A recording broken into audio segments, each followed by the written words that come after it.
नमस्ते, सदावत्सले मातृभूमि।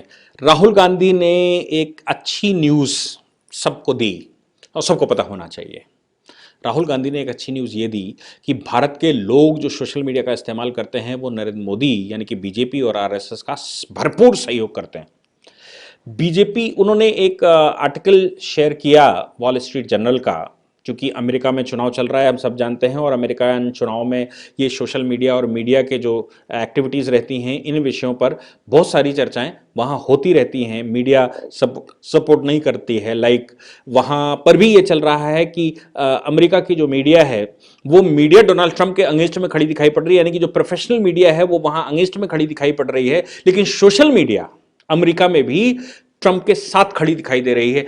तो वॉल स्ट्रीट जर्नल ने एक आर्टिकल छापा और जिसमें कहा कि फेसबुक, ट्विटर और ये वो सब वहाँ ट्रंप का साथ दे रहे हैं और वहाँ वो बहुत सारा काम चल रहा है और उसको लेकर उनके डेटा का यूज़ मिसयूज़ को लेकर कोर्ट में भी केस हो गए। हमारे यहाँ भी चुनाव होता है तो ये सब होता ही है, इसमें कोई नई बात नहीं है। लेकिन वहाँ पर जिस प्रकार से उसके आर्टिकल को भारत में उन्होंने ट्वीट किया और ट्वीट करके कहा कि वॉल स्ट्रीट जर्नल के मैं इस आर्टिकल को साइट करता हूं और इसको साइट मतलब उसको चिन्हित करता हूं, और उसको चिन्हित करते हुए मैं ये बता रहा हूं कि भारत में भी फेसबुक, व्हाट्सएप आरएसएस और बीजेपी के पक्ष में खड़ा हुआ है।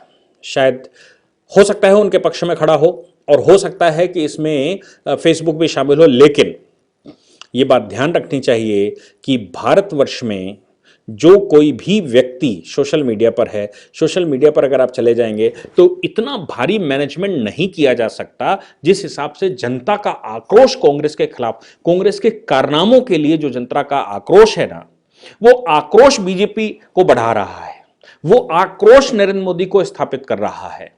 ये भी एक योगदान आपका ही है, क्योंकि आपने जो चाइना से एग्रीमेंट किए, आप वायनाड से लड़ने गए, आपने यहां मुस्लिम लीग के साथ एग्रीमेंट किया, आप जिस प्रकार कम्युनिस्टों के साथ खड़े हुए, आप जिस प्रकार से अपीसमेंट की पॉलिसी के साथ खड़े होते हैं, आप जिस प्रकार से राफेल डिफेंस डीलों पर ऑब्जेक्शन लगाते हैं, आप जिस प्रकार से मोदी की जो फॉरेन पॉलिसीज हैं चाइना को लेकर या पूरे विश्व को लेकर उस पर सवाल खड़े करते हैं, आप जिस प्रकार से पाकिस्तान के लोगों का फेवर करते हैं, आप जिस प्रकार से हिंदुओं का विरोध और उनको टेररिस्ट घोषित करते हैं, आप जिस प्रकार से राम मंदिर न बने इसके लिए रोड़े अटकाते हैं और बाद में आपको भी कहना पड़ता है कि वो तो प्रभु राम हैं, तो आपके इस दोहरे चरित्र को भारत समझने लगा है। अब वैसा भारत नहीं रहा है जैसा तुम्हारे दादा और पापा के नाना के समय पर हुआ था। अब ये नाना नानी के किस्से नहीं चलते, भारत में यथार्थ चलता है, भारत में प्रत्यक्ष चलता है। भारत के लोगों को प्रत्यक्ष दिख रहा है कि आपने किस प्रकार से चाइना को जमीनें बेची, सीपीसी ने कैसे कांग्रेस के साथ कॉन्ट्रैक्ट किया। क्या आप भारत की जनता को मूर्ख समझते हैं? सोशल मीडिया, फेसबुक, व्हाट्सएप तो केवल एक प्लेटफॉर्म है। आप अपना प्लेटफॉर्म बनाकर उतार दीजिए। आप तो बहुत पैसे वाले लोग हैं, आपके संपर्क भी संसार भर में हैं। कुछ प्लेटफॉर्म भारत के लिए बनाकर छोड़ दीजिए और वो भारत की जनता को छोड़ दीजिए, फिर देखिए कि आप कैसे फेवर और नो फेवर करते हैं। ये भी तो देखने में आएगा। तो आप बताइए कि नहीं, ये चैनल ऐसा है, ये प्लेटफॉर्म ऐसा है जहां पर सिर्फ हम अपना फेवर करेंगे, सिर्फ कांग्रेसियों का फेवर होगा, बीजेपी का विरोध होगा, सरकार का विरोध होगा, आरएसएस का विरोध होगा। ये भी कर देख लीजिए, तो मुझे लगता है आपको दूध का दूध, पानी का पानी दिखाई दे जाएगा। ये सब जानते हैं कि ये जो आज के सोशल मीडिया प्लेटफॉर्म हैं, ये सोशल मीडिया प्लेटफॉर्म हमारे जैसे लोगों के जो मैसेज जाते हैं उनको रोकते हैं, और आप उल्टा आरोप लगा रहे हैं। लेकिन भारत के लोग इतनी शक्ति से उस पर लगे हुए हैं कि आप कितना रोकेंगे, आप कितने बल से रोकेंगे। अगर सोशल मीडिया प्लेटफॉर्म चलाना है तो आप हमारे 100 ट्वीट में से 100 जो हमारे मैसेज जाते हैं उनमें से 98 रोक सकते हैं, 2 तो भी जाने देंगे। तो इतना भारत की जनता इतने मैसेजेस डाल रही है, इतना आक्रोश में है आपकी पॉलिसियों के प्रति।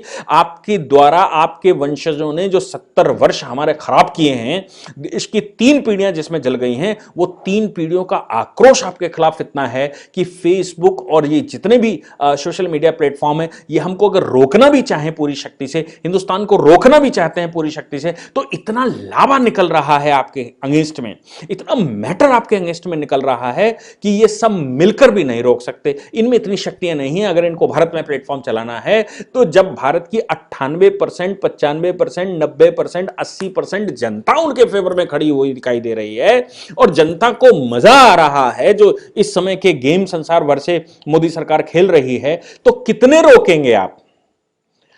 नहीं रोक पा रहे हैं क्योंकि आपकी किरकिरी हो रही है, आपकी पॉलिसी सामने आ रही है, इसलिए कुछ नहीं मिला तो खिसियानी बिल्ली खंबा नोचे, ऐसा लग रहा है। यानी कि दूर के ढोल सुहावने हैं और अंगूर खट्टे हैं। जब आपको लगने लगे तो आप वही हैं ना जिनके ऊपर इल्जाम लगे थे कि फेसबुक से आपने डेटा परचेज किया था। आपके एग्रीमेंट भी सामने निकल कर आए थे चुनाव के लिए, और आज आप कह रहे हैं कि फेसबुक और व्हाट्सएप ये जो है वो बीजेपी और आरएसएस के लिए काम कर रहे हैं। ये आपके लिए ही दुर्भाग्य नहीं है, ये हमारे देश के लिए सौभाग्य है कि कुछ सोशल मीडिया प्लेटफॉर्म हैं और सोशल मीडिया प्लेटफॉर्म को आप परचेज कर लीजिए, कानूनन उनको रुकवा दीजिए। लेकिन कितना, अगर वो प्लेटफॉर्म भारत में चलाना चाहते हैं, भारत में प्लेटफॉर्म चलेंगे तो फिर जब 90% जनता उनका फेवर कर रही है तो उस 90% का 90% भी अगर वो रोक लेंगे तो भी 10% उनको बताना ही पड़ेगा, फॉरवर्ड करना ही पड़ेगा। जाएंगे कहां? इसलिए जब हमने ये कैलकुलेशन करना ही भूल गए, हम ये कैलकुलेशन ही नहीं करते कि वो कितना रोक रहे होंगे और वो कितना रोक सकते हैं और वो कितना रोक रहे हैं तो फिर जब हमने कैलकुलेशन करना छोड़ दिया और हमने खुले रूप से सरकार को सहयोग करने का फैसला हिंदुस्तान ने कर लिया है कि हम सरकार को सहयोग करेंगे। आप अगर वैसे काम करते हैं तो आपका भी सहयोग करेंगे, नो डाउट। आप अगर इस रास्ते पर चलते हैं तो आपका भी सहयोग करेंगे। आप अपीसमेंट की पॉलिसी छोड़ दीजिए, आप पाकिस्तान परस्ती छोड़ दीजिए, आप चाइना की परस्ती छोड़ दीजिए, आप हिंदुओं को टेररिस्ट करना छोड़ दीजिए, आप हिंदूवादी संगठनों को टेररिस्ट संगठन कहना छोड़ दीजिए। जब आप ये 2-4-5 साल कह कर लेते हैं और आप देश के पक्ष में खड़े होते हैं तो अपने आप आपके फेवर में भी कुछ ऐसा ही माहौल बनता दिखाई पड़ेगा। मैं पहला व्यक्ति हूंगा उनमें से जो आपके साथ खड़ा दिखाई पड़ूंगा, जो देश का, मैं उसका, मुझे कोई भक्त कहे या महाभक्त कहे, लेकिन जो देश का कर रहा है मैं उसका कर रहा हूं। कोई मुझसे कहे आप टीचर हैं, आपको ये शोभा नहीं देता, कोई मुझसे कहे कि आप एक एडवोकेट हैं, आपको शोभा नहीं देता, कोई मुझसे कहे कि आप गाइड हैं, आपको शोभा नहीं देता, मुझे मेरे देश के लिए काम करना शोभा देता है। मैं मेरे व्यक्तिगत मैं जो एडवोकेट हूं, मैं जो टीचर हूं, मैं जो प्रोफेशनल हूं, वो प्रोफेशन मेरे साथ मरकर जाने वाला है, वो लाभ नहीं देने वाला, लेकिन ये देश ऐसा ही रहने वाला है। इस देश के लिए जो व्यक्ति करता है, लोग भूल गए कि गांधी जी का प्रोफेशन क्या था, लोग भूल गए कि बाल गंगाधर तिलक का प्रोफेशन क्या था, लोग भूल गए कि सुभाष चंद्र बोस का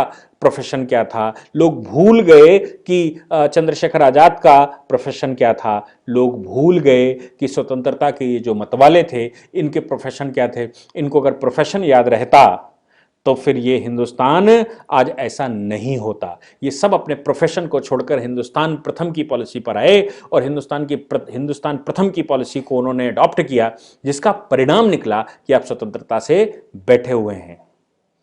इसलिए आप अगर ऐसा सोचते हैं कि हिंदुस्तान में इन लोगों को ऐसा नहीं कहना चाहिए, हिंदुस्तान के प्रत्येक नागरिक की जिम्मेवारी बनती है कि वो देश के लिए बोले।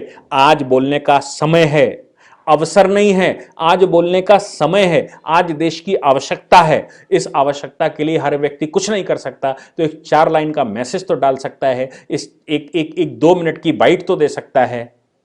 क्या कह सकते हैं आप देश के लिए, कहिए। नहीं कह सकते, मुझे कहकर मेल करिए, हम आपको सारे संसार को दिखाने का प्रयास करेंगे। लेकिन राहुल गांधी को चिढ़ने से, वो अगर चिढ़ते हैं तो हम रुकेंगे नहीं। और प्लेटफॉर्म भारत के कोई भी खरीद लीजिए, आप स्वयं भी शुरू कर लीजिए, प्लेटफॉर्म भारत के ऐसे ही दिखने वाले हैं। Thank you.